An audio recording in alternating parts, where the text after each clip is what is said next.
दुनिया जानती है कि जहां मुसलमान बसता है गांव में, शहर में, वो अंडर डेवलप एरिया है और आप मजाक करें ऊंट के मुंह में जीरा देकर। हज में 97 करोड़। हज कमेटी एक रिश्वत का मरकज बन चुका है।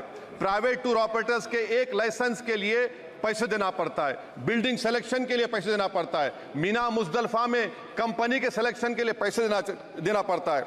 मैं हुकूमत से मुतालबा करता हूं कि खत्म किया जाए और सीबीआई से इंक्वायरी करवाई जाए। हेलो दोस्तों, कैसे हैं आप लोग? उम्मीद है कि आप लोग सही होंगे।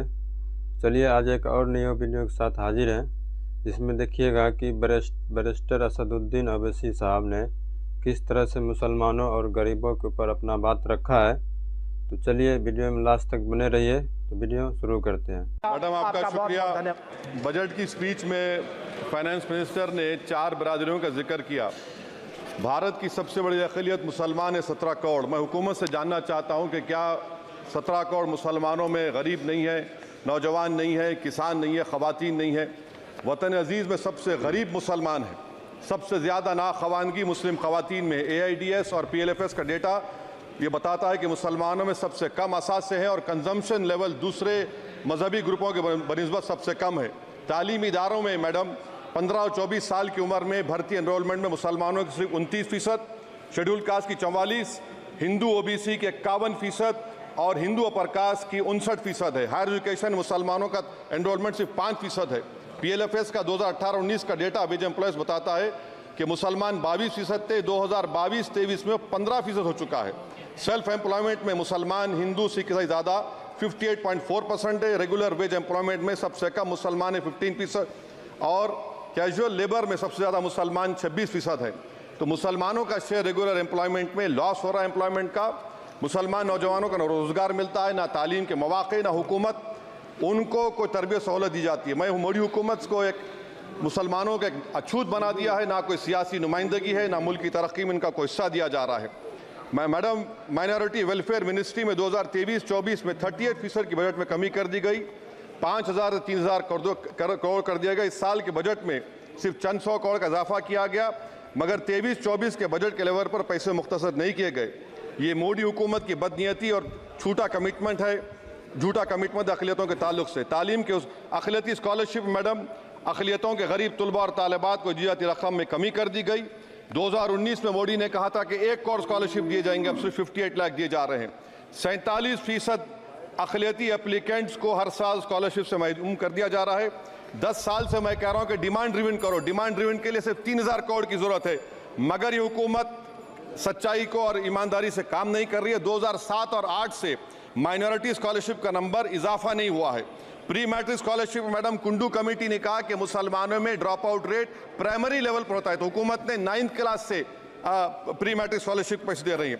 NDMC की इक्विटी मैडम 800 करोड़ एक मजाक है। PMGAV के में 910 करोड़ दिए गए। सारी दुनिया जानती है कि जहां मुसलमान बसता है गांव में, शहर में, वो अंडर डेवलप एरिया है और आप मजाक करें ऊंट के मुंह में जीरा देकर। हज में 97 करोड़। हज कमेटी एक रिश्वत का मरकज बन चुका है। प्राइवेट टूर ऑपरेटर्स के एक लाइसेंस के लिए पैसे देना पड़ता है, बिल्डिंग सिलेक्शन के लिए पैसे देना पड़ता है, मीना मुजदलफा में कंपनी के सिलेक्शन के लिए पैसे देना पड़ता है।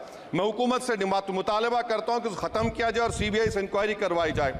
मोदी हुकूमत को अक़लियतों, बिल्कुल मुसलमानों से नफरत को ख़त्म करना पड़ेगा।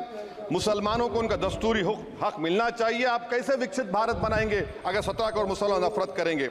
मैडम पूरी स्पीच में फाइनेंस मिनिस्टर के बच्चों का जिक्र नहीं है। आज हमारे देश में 66 लाख बच्चे रोज भूखे सोते हैं।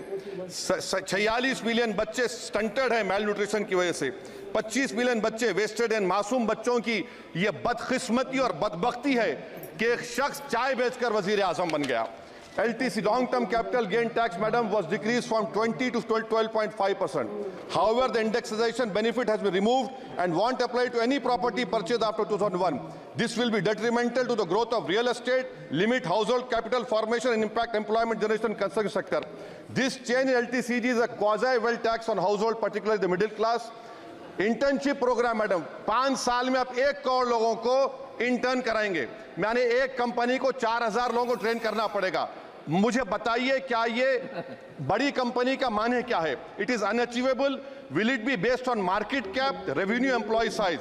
May be Prime Minister Modi is saying to Agniveer to do internship after 4 years of service in armed forces. Madam, 21 million people have given up all hope and stopped looking for jobs. This brings down to 9% eligible population that is either employed or they're looking for jobs. Maybe Finance Minister can introduce a Berozgar tax and tax the unemployed as well. No significant increase for social welfare, healthcare. It looks like Prime Minister Modi is saying, देश की middle class की संपत्ति पर पहला हक हमारे alliance का है. In real terms, when adjusted to inflation, the allocation of health ABPMJ has declined. Modi is saying he said heal in India during G20. The reality is India is hurting. Madam, this government wants to increase FDI from China. Is the Prime Minister not concerned that our armed forces cannot patrol 26 patrolling points out of 65 in Ladakh? Maybe the Prime Minister wants the Chinese monopoly Indian markets. Import from China have crossed 101 billion in 2024. Prime Minister Modi says Khelo India, but in reality the budget has shown that Modi government policy is Jhelo India. गरीब, middle class, farming, city developers, men and women, सब मोदी को झेल रहे हैं. Madam, in the current financial year, in February 5th, 15,993 MSMEs have been closed. Total MSCs closed have 35,680. Andhra Pradesh bifurcation. This parliament passed a law. For last 10 years, Modi government has shown their intellectual dishonesty in not giving ITR, IIM, Bayaram Steel Factory, Railway Corridor Hazipet, recognition of Palmaru as national irrigation project. This shows intellectual dishonesty of this government. Madam, I end my speech by quoting a famous poet, and I'm amending certain verses. 133 crore इंसानों, जिंदगी से बेगानों, सिर्फ हुक्मरानों ने हक तुम्हारा छीना है. खाक ऐसे जीने पर ये भी कोई जीना है. बेशऊर भी तुमको बेशऊर कहते हैं. सोचता हो ये नादान कैसे हवा में रहते हैं. 133 करोड़ इंसानों, कब तक ये खामोशी? चलते फिरते जिंदानों, गरीब खवातीन, नौजवानों, किसानों से रोने की सदाएं आती हैं. जब शबाब पर आकर खेत लहलाता है, किसके नैन रोते हैं, कौन मुस्कुराता है. काश तुम भी समझो, काश तुम भी जानो किस कदर भयानक है जुल्म का ये ढप. देखो रख से आतिश आहन देखते ही जाओगे, होश में ना आओगे. और अनएम्प्लॉयमेंट पर अभी बोला गया नौकरियां दे रहे हैं, तो शायर ने इनके बारे में अच्छा कहा कि फूल शाखों पर खिलने लगे तुम कहो, जाम जिंदों को मिलने लगे तुम कहो, चाक सीनों के सिलने लगे तुम कहो. इस खुली झूठ को, जहन की लूट को मैं नहीं मानता, मैं नहीं जानता. शुक्रिया. वीडियो कैसा लगा दोस्तों? अगर वीडियो पसंद आया तो वीडियो को लाइक करें और चैनल को सब्सक्राइब करें. वीडियो से जुड़े मन में कोई सवाल हो तो प्लीज़ कमेंट में ज़रूर लिखें.